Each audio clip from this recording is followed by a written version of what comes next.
না। ঠিক না বেঠিক? একজন দৃষ্টান্ত, সাহাবায়ে কেরাম কখনো প্রিয় নবী উযু করতেন, উযুর পানি মুবারক পান করেছেন সাহাবায়ে কেরাম। প্রিয় নবীর বস্ত্র মুবারক, প্রিয় নবীর মল মুবারক, প্রিয় নবীর সবকিছু পান করেছেন সাহাবায়ে কেরাম। প্রিয় নবীর কোনো কিছু বাদ দিতেন না। প্রিয় নবীর তুতু মুবারক পান করেছেন সাহাবায়ে কেরাম। সাহাবায়ে কেরাম প্রিয় নবীকে এভাবেই সম্মান করেছেন। অথচ এদের জন্য কোরআন ছিল না, এদের জন্য হাদিস ছিল না। কোরআন হাদিস আমরা পরে পেয়েছি, সাহাবায়ে কেরাম কোরআন হাদিস পায় নাই, সাহাবায়ে কেরাম আগের দলিল পায় নাই। তো তারা কিভাবে প্রেম করেছেন? তারা কিভাবে প্রিয় নবীর প্রেমে এত দৃষ্টান্ত সৃষ্টি করেছেন? আসলে তারা করেন নাই, আল্লাহ করিয়েছেন। কেননা যে যার জন্য নেমে যায় আল্লাহ তার জন্য নেমে যায়।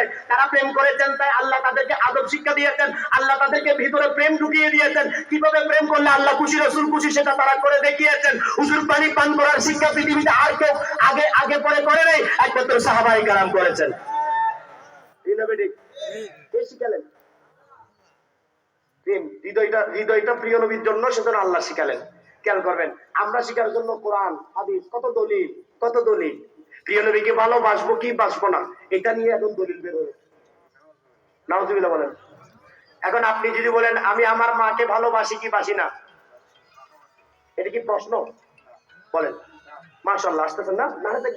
নারে তাকবীর, নারে রিসালাত, ইয়া রাসূলুল্লাহ। আল্লাহর ওলির আগমন, শুভেচ্ছা স্বাগতম, শুভেচ্ছা স্বাগতম।